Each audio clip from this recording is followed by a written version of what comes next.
The reigning MotoGP world champion and the reigning World Superbike champion are both in the news this week. Jorge Martin is on the brink of returning to MotoGP for the Qatar Grand Prix, but will he actually race? And Toprak Razgatlioglu, yep, him again, is being linked with a MotoGP move.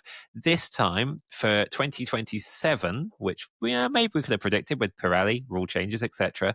But the route he's being linked to is a little bit different. Simon, do you fancy explaining to the Race MotoGP podcast listeners what is going on with Toprak this time? Why not? So this time out actually feels a little bit different. And I say that as like the biggest skeptic ever of Toprak moves to MotoGP, because it's been the boy who cries wolf for like 5 years longer. Like since he won his Yamaha title in 21, it's been just this recurring theme of, oh, Toprak's going to Pramac, Toprak's going to Repsol, Toprak's going to Yamaha, Toprak's going to Pramac again.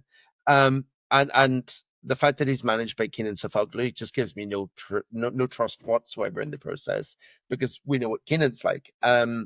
So this time is a little bit different because the deal makes a bit more sense, and because Toprak is Kenan is pouring cold water on it, which he normally doesn't do. So that tends to make me think that maybe there is actually a little bit of truth to it. The rumor is that Honda want him on a 2-year deal that'll see him go at the end of his current BMW contract this year to their Superbike team, which, my God, does it ever need a boost, because they've pumped like millions into that team since coming back with a full factory set up in 2020. And they've achieved like 6 podiums in 180 races with a full factory team, which is just a disaster. So there's a really, there's a good argument for why they'd want him, especially seeing what he's done at BMW in the last, 18 months, where he's just absolutely turned around their World Superbike program, finally give them the title that they've been trying to win since like 2013, and everything's rosy, even though it sounds like he's kind of fallen out with the team at the minute, and there's a bit of bad blood between them, in part because the former head of the program, Mark Bongers, was kind of unceremoniously dumped over winter and was one of Toprak's allies within the structure, and so there's all sorts of reasons why he's not very happy there. The rumor is that Honda will sign him on a 1-year deal that'll see him go to the Superbike team, go there, try and win a championship in a year, which is a big ask, but and then the year after he'll go to Honda MotoGP, where there'll be a brand new 850cc bike. There'll be brand new Pirelli tires that he spent his entire career riding on. And I think probably most interestingly, or most importantly, if he joins in 27, but he's a contracted Honda rider in 26, he can do a hell of a lot of MotoGP testing because of their concession status, and because he won't be an official race rider, he can do a lot of private testing. So he can come in. I mean, it's probably bad news if you're Taka Nakagami, but he can kind of join Aleix Espargaro in that test team and do a lot of riding. Superbikes only has 12 rounds. There's a lot of opportunity for him to be on a MotoGP bike and developing the brand new MotoGP bike to kind of suit his style. The new MotoGP bike could, in theory, be a bit more Honda-esque traditionally and a bit more Toprak style, because if we're getting red height devices in aero, which, the new rules are cutting back, it means that the bike can be a bit more Honda front end feeling, heavy braking, suitable Marc Marquez-esque machine that they know how to build really well again. All the reasons why Marc left, and actually something that he talked about at the last Grand Prix in Texas, about the difference between riding style in the two bikes. He kind of explained what made the Honda, and whenever you listen to him, you're like, oh, that's very Toprak-y. So it makes loads of sense. For the first time, it makes loads of sense. We also know that there's potentially another rumor floating around that Yamaha are once again interested in him, because there's potentially space in Pramac, that they're keen to see if, he'd jump in there. He's always been opposed to going to World Superbikes and anything but a factory team. But you have to think that the full factory-backed reigning World Championship satellite team, it is pretty close to being a factory team. So that might be enough to persuade him to that option too. But I don't think the Yamaha GP bike really suits his style. I think that we already know he's had a go on it, didn't like it, was a bit burned by that experience. So the Honda thing all kind of lines up.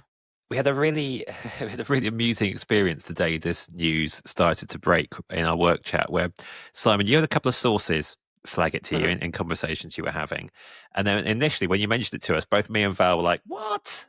Like, it was a typical Toprak MotoGP rumor, but it just doesn't seem to be on even more drugs than the usual ones in terms of what it involved.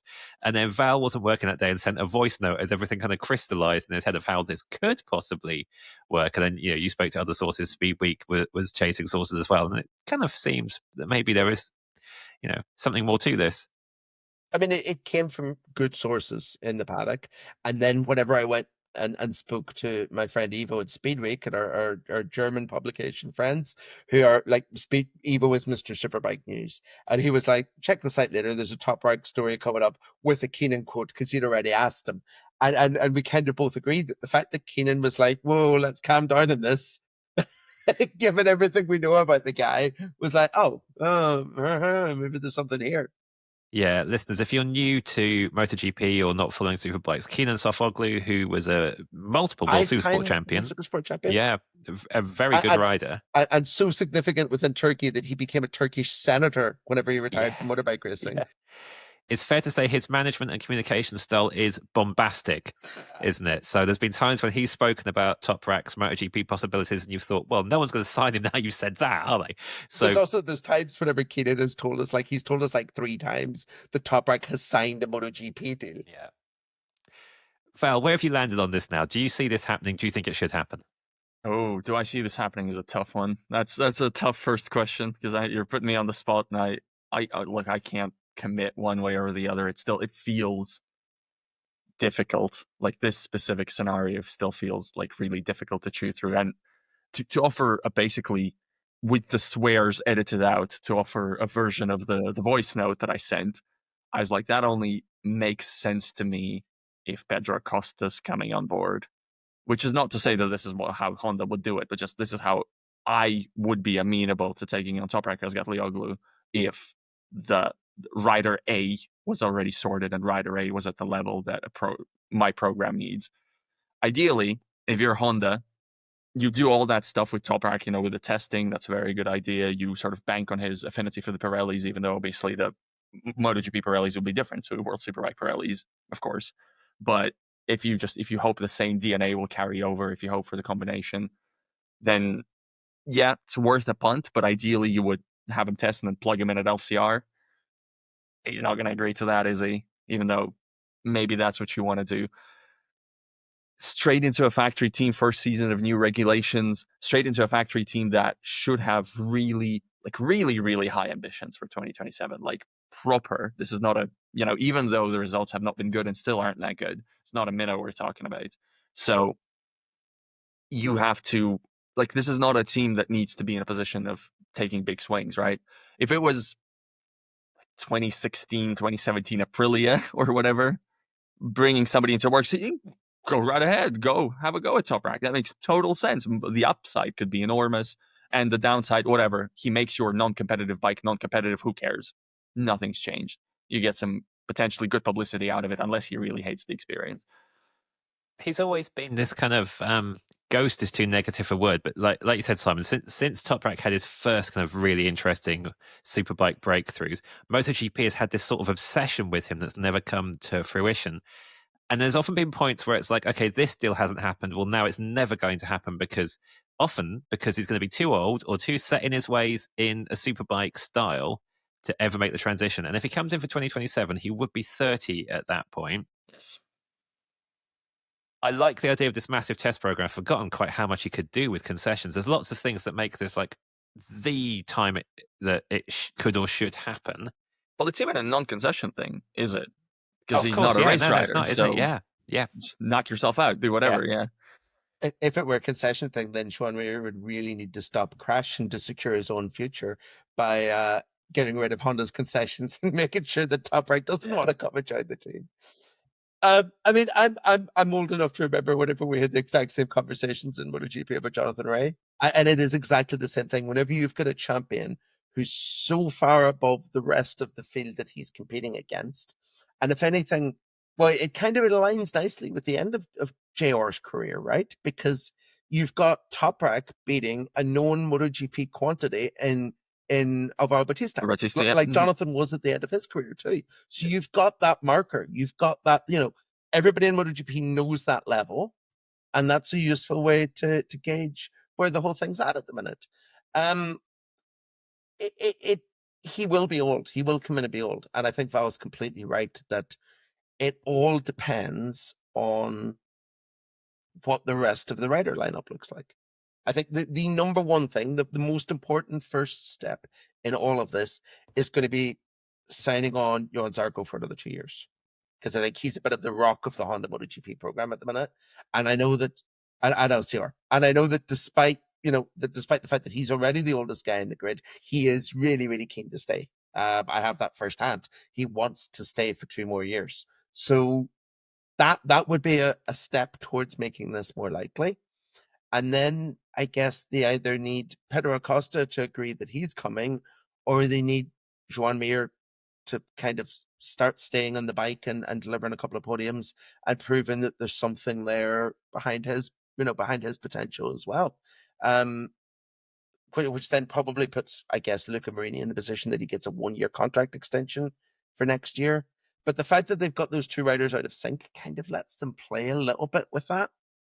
And I know we're talking about the Acosta speculation, but there's also the question of, is that a 26 thing realistically, given what it's going to cost to get him out of a KTM contract, which I've been told this week in Texas is millions. It's going to cost millions to buy him out. And like if maybe Honda don't feel the need to do that with a new bike coming, maybe they're of the opinion that they can just try and buy him in at the end of 26 for the 27 season and the new bike anyway, which then gives everybody a bit more breathing space to make this happen. We'll go back to Toprak in a sec, I imagine, but just on the millions point, honestly, hearing like the idea, if it is true that it does take millions in the contract, I think that actually then maybe they should do it, because my assumption was just that it doesn't take millions, that it's literally impossible. That like the contract. The noises I heard at the weekend from people really well connected, are that it is doable, but it's going to cost a lot of money. Yeah, but then I would do it. But again, it depends on the specific amount of money, etc. It depends on. This is the manufacturer that was paying a rider 25 million euros a season until recently. Yeah.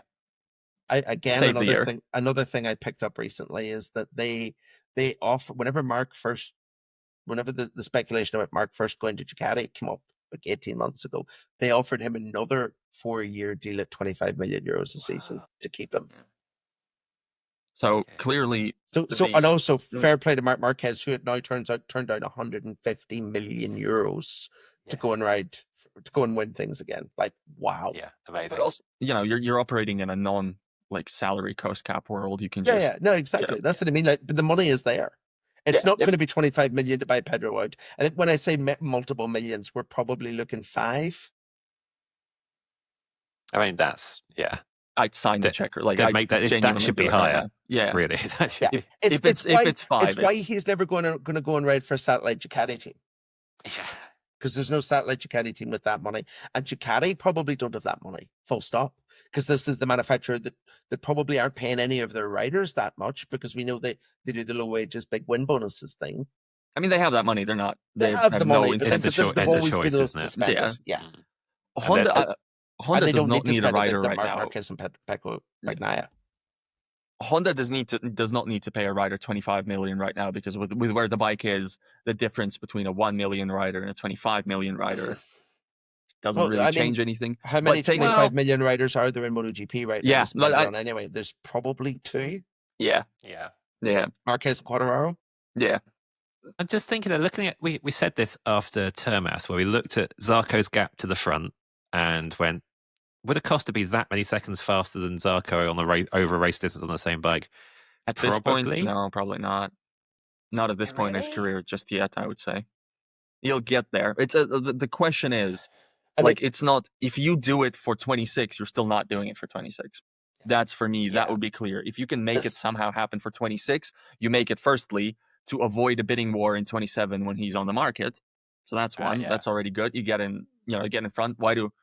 That happens in other sports. Why get somebody in for something in return and not wait them to hit the market because you want to ensure you can get them? And that's the one thing. And the other is, of course, all the bike prep, all the testing, bet him into the program before we reset everything. So he's just ready. He's ready right away for 27. This That is would the make other thing. This total is sense the to other me. thing with Pedro Acosta that you have to take into account here. He's got, if he signed for Honda in 27, he's still got like 12, 15 years of winning in Grand Prix racing ahead of him. Wow, yeah. He's so young. He's so young. That buying him now is a long, and he is going to be one of those guys like Rossi that rides till he's 40. Yeah. Because he's like that, he's not going to be a Lorenzo that retires at 32 or a Casey that goes home at 27. This guy is here for the long haul because he just loves motorbike racing. We spent quite a bit of time on the Austin podcast, basically slating Joan Mir. I don't think we can put it more elegantly than that, but Mir's spent a long time. Yes, okay, Val spent that. Yeah. Mir's crashes are hard to justify at the moment, so we're not going to go into Mir territory again this time. But as a broader question, we've talked about Zarco doing a very good job. We've talked a lot about Luca Marini kind of feeling his way forward, being the dependable one. Mir has his quick moments, needs to stop crashing while trying to defend from faster bikes. Overall, though, when you look at the 4 riders Honda's got, do we know how good this Honda is with much confidence at the moment? Well, you can say that about most bikes in MotoGP, I think. But yeah, I think you can validly say that. Right? I don't think they're in a horrible situation in that regard, but I think what they know, what's even, to me, more important than how good the bike is, because the bike's hitting the shredder anyway at the end of 26. So for me, more important than how good the bike is do you have a guy who can win you a championship? Because that's what you have to want to do in 27. And for me, the answer is no. Right now, for me, no. So go get the guy. And if it really is 5 million, I mean, do it yesterday. The good sign about the future, the good sign about 27 and beyond, is that we know that they're willing to invest serious amounts into making the new bike better than the current one. Because signing an Italian in the form of Romano Viciano to come in and lead the project is such a big loss of face for Honda that they have to be serious about coming in to win things again. Because they wouldn't be signing an Italian to run a Japanese team if they weren't like super, super focused on making this work. That for me kind of says everything we need to know about the new bike right now. And no, it'll come. It has to come. It's Honda. They don't not do this. And for me, just to circle back to Toprak, I think the age is a factor, but ultimately, if he comes in winning right away, then it doesn't matter. I mean, that's true, but that's the emphasis. You need to come in. You need him to come in. If the bike can win right away, you basically need him to do it. Otherwise, what's the point in the whole experiment? And to do that, you have to estimate 2 things. One, you have to look at Toprak versus the current World Superbike field and try to really gauge the sort of the level relative to known MotoGP quantities that you know. And again, he's been lights out in World Superbikes. He's been fantastic in that championship. Obviously, it's best rider recently by a considerable margin. But as far as MotoGP benchmarks go, nobody in their prime has left exactly to World Superbike. So you don't have a fantastic comparison. Again, the guys he's compared against at BMW, he's squashed like bugs, basically. They're a complete non-factor.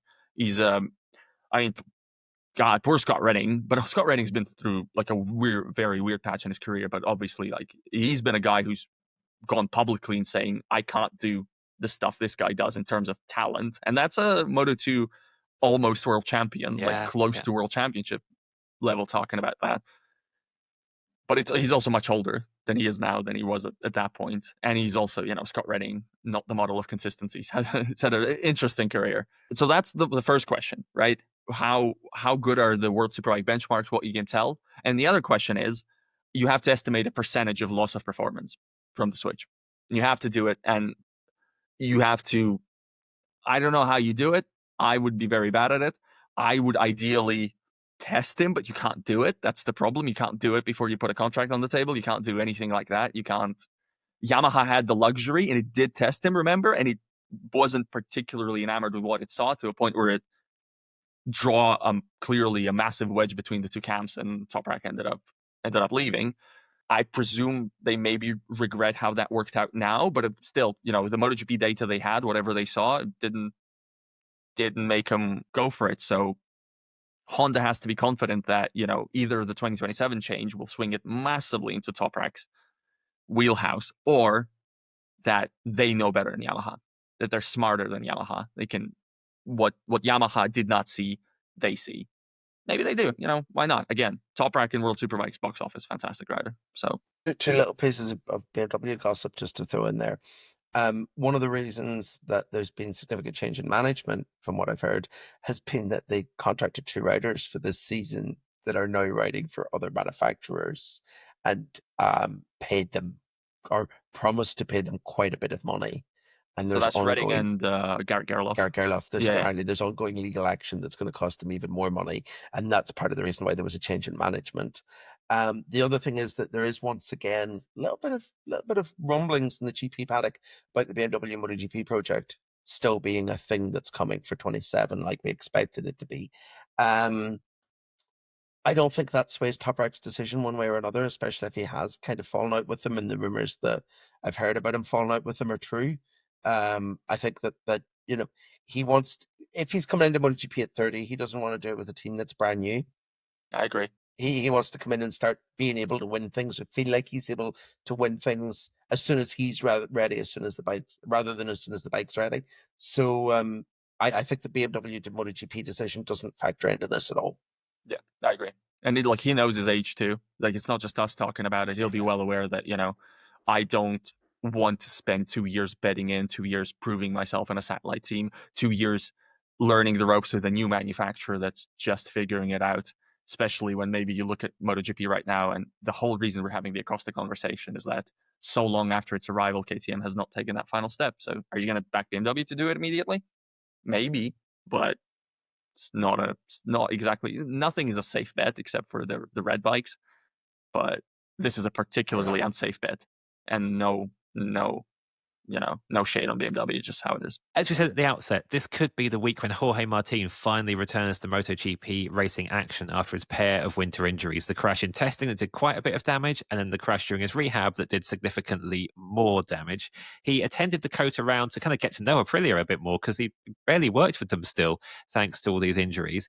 He was quite descriptive about just how bad the damage was from the training crash, Val, and how much he feared actually for his career at one point after that, and where things are now. So it's fair to say, if he is cleared to race, and we expect him to at least try to ride the bike in practice at the style, this won't be full on Martin, will it? Physically or bike knowledge, he's kind of starting his winter from scratch now with an injury recovery on top. Yeah. No, it's not a weekend to go get results. I am fairly confident we're going to see him on track. That's just standard MotoGP practice. If he's had the medical checkup, if he's bought the tickets basically, and I think we believe that he has, and 99 times out of 100, that means there's an understanding that you can ride an FP1, you can see how that's going to go. Like, the one exception recently was Sergio Garcia for some insane reason in Moto2, but generally speaking, all the way to Argentina. Yeah, brutal. But yeah. Not to say that being in Argentina is brutal. I'd like to make it clear. No, it's just long travel. Yeah. Going there from Spain, expecting to race when you just done a load of recovery rehab and then not racing it, that's brutal. Yeah, good rescue, Val. But just betting himself in, it's like you just don't know what kind of lap time penalty his bone situation basically, and his loss of muscle strength, etc., will have until he's on the bike. I think Qatar is going to be okay for that kind of thing, I would imagine, but you never know. And he's a seasoned enough rider. He did get, again, some time on an Aprilia in Valencia last year, an Aprilia that was already Barcelona last year, and an Aprilia that was already a prototype of this year, but obviously not quite the same bike. He's at a massive still knowledge build-up disadvantage. It's going to be at a massive fitness disadvantage of all sorts.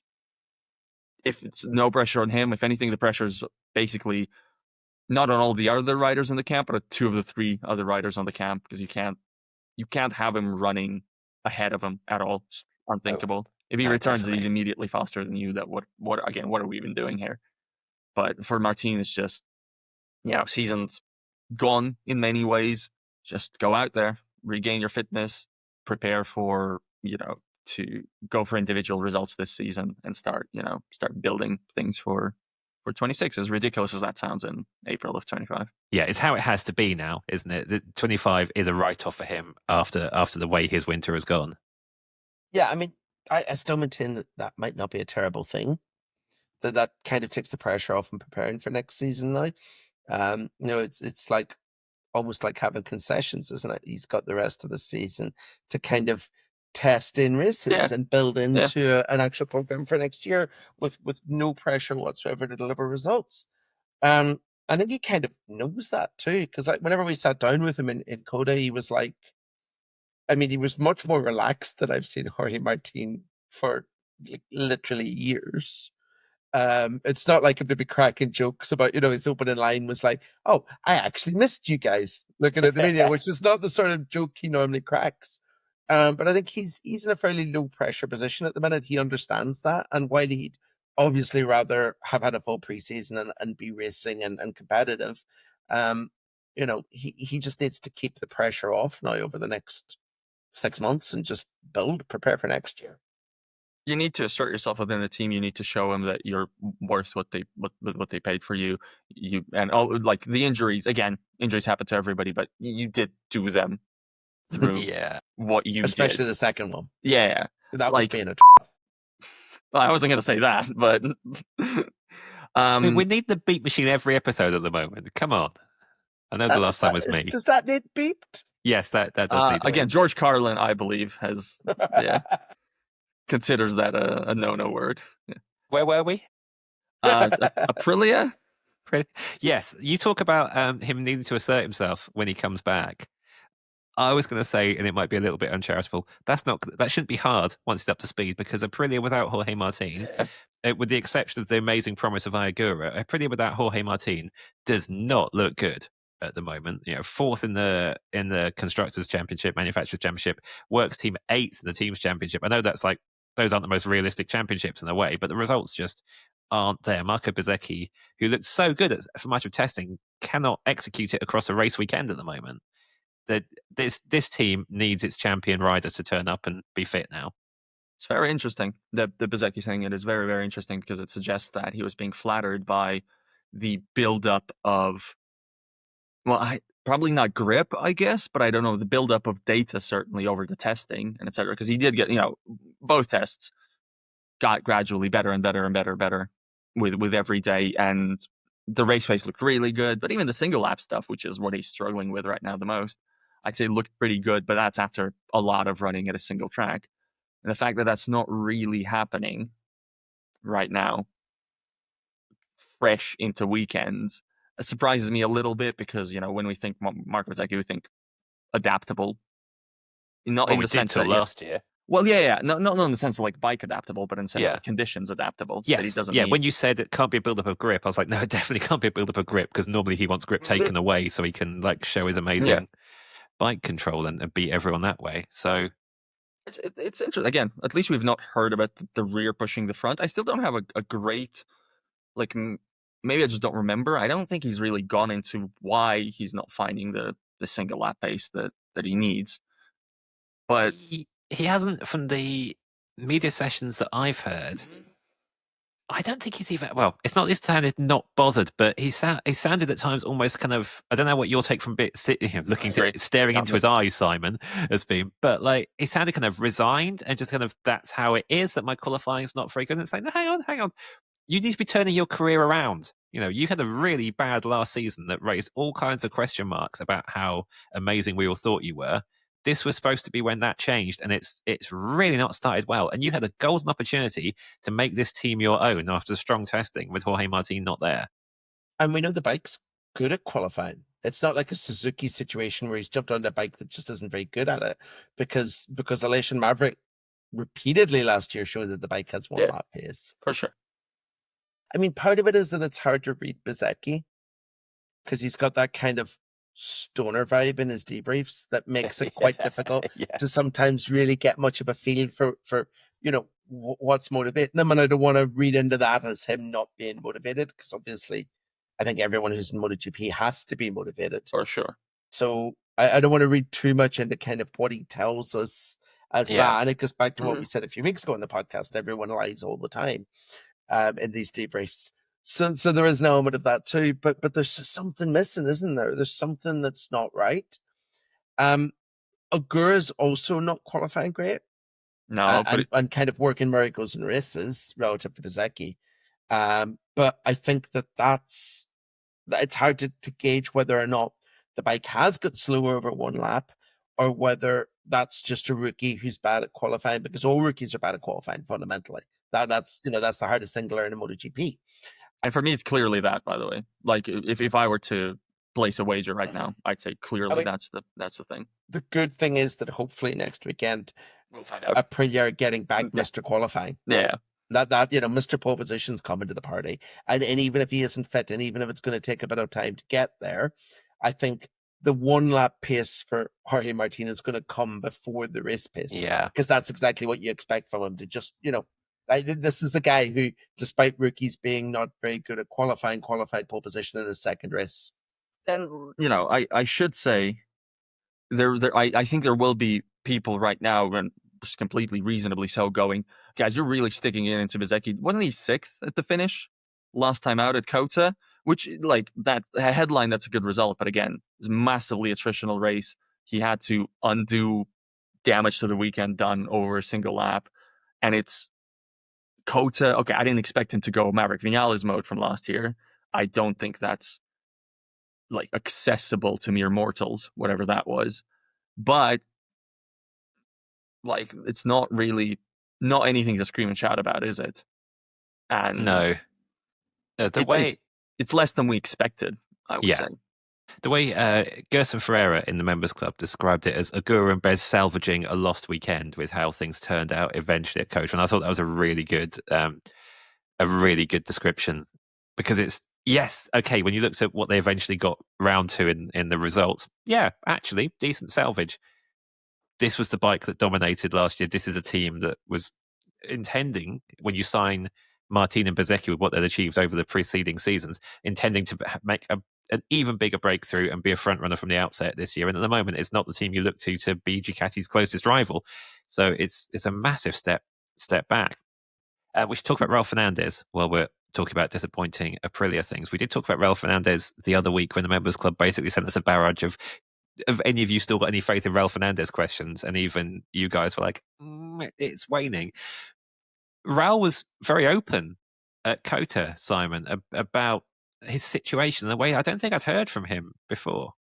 No, there's a bit of newfound maturity there, where he kind of, for the first time, put his hands up and said, I'm useless right now, and it's all in my head, because the bike's good enough and I have the talent. And it's not the easiest thing in the world to do.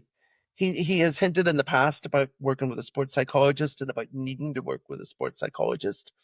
I think the end of last season, I did an interview with him for the podcast, and he kind of talked in it a bit about how he'd seen his brother use one in Moto3 and the benefits from it. But kind of, opened up a bit in Kota about how the problem lies within, essentially. I still think that there's an element, like we've talked about previously, I think, about the team not quite being there for him the way that he needs, because they're all over the place with bike setup. But I mean, the first step to finding a solution to the problem is identifying the problem, right? So if he's figured out what the problem is, and to be honest, it's probably not a massive surprise that his confidence has taken a bit of a dent over the last few years after everything that the kid's been through and the pressure put on him by both his own, best Moto2 rookie season of all time, and the kind of the hype built around him coming into MotoGP, the pressure, I guess, that Massimo Rivola has put on him to an extent about being the future of Aprilia, the guy that's going to carry on the legacy as their two factory riders leaves. He's under a lot of pressure for someone who's not very old still. And I think, I don't want to sound unkind in saying this, but he's maybe not been the most mature MotoGP rider up until this point. So if he's had a bit of an awakening, a bit of a realization that that's where he needs to work and that's where he needs to fix things, there's time to turn it all around. But he's going to have to show us, of course, that there is time. He's so fortunate he's got that 2-year deal, because that kind of gives him the time to fix it now. Yeah. I found it very, like, generally when Raul speaks, I always find it very relatable and endearing, because he is just a very honest guy about it. He speaks how he feels, and in his assessments of what he's lacking, like, I believe that's what he sees, and I do believe that obviously trying to go to the root of that mental side of the game, which is always important, but in this particular case, when you can't string a weekend together, that's a good place to look. My concern is, I don't think that's a cure-all. So that's going to fix a lot if he makes himself more resilient to things that happen in weekend. Of course, that can only be for the better. My concern is he's not been very fast, and I don't know how you fix that necessarily. And like I've not the problem with this here is I've not seen it in flashes. That's like usually Raul Fernandez, you'd be like, okay, but the flashes, the etc., that practice session, etc. Right now, I'm sitting there, I'm like, I've not really. There's nothing. I've not seen genuinely, particularly anything. It's not to say that he's totally stinking up the joint. Again, this is a super difficult championship. I will never tire saying this. It's super, super hard. It's a razor thin margins, etc. But when there's an execution problem, usually you at least there's parts of the weekend you point to and you go, okay, well, that was it. This is what you need the whole weekend. Maybe I'm wrong. I've barely seen those this year. And we did get those moments, even at its worst points until now. And the Ayagura thing makes it so much harder, because you can look at the changing of teams, the treatment at KTM, the arm problems he had, the setup to and froing now, and the kind of the weight of all the kind of confidence sapping things that have happened. And then you go, yeah, but this kid hasn't actually raced in MotoGP till now, and he's in the same team, and look at him go. And that's really tough. Here's the problem for Raul with Ayagura. Ayagura is at peak Raul Fernandez level all the time. Yeah. Like, all the time. He's just, I mean, excluding that one session that he was 9 seconds off the pace at Kota for some bewildering, insane reasons. But, like, in terms of when it counts, it's just maybe, look, at their peak right now, maybe they're at the same place, but just is 3 rounds into his career and he's already, like, immediately there. Like, this is what I'm going to get you. This. See ya. That's an issue for Raul Fernandez. Try to end this on a positive note. There is still a potential situation where Raul Fernandez does access what made that Moto2 season so special, where Marco Bezzecchi does access what made 2023 and lots of times before that so special for him. Jorge Martin is back, and they've got Ayagura, and actually Aprilia is in great shape. But right now, whoa, that is not the case. I mean, Aprilia is in good shape. They've built a good bike. Yes, for me, that's the hardest part, honestly. Someone needs to get it on a podium, though, and then that's the issue. But yes, the Aprilia, from everything we see in testing and what Agura has managed to do with it on its best days, the Aprilia is a good bike, and I'm really looking forward to seeing that being demonstrated, whether it's by Martin or any of these 4.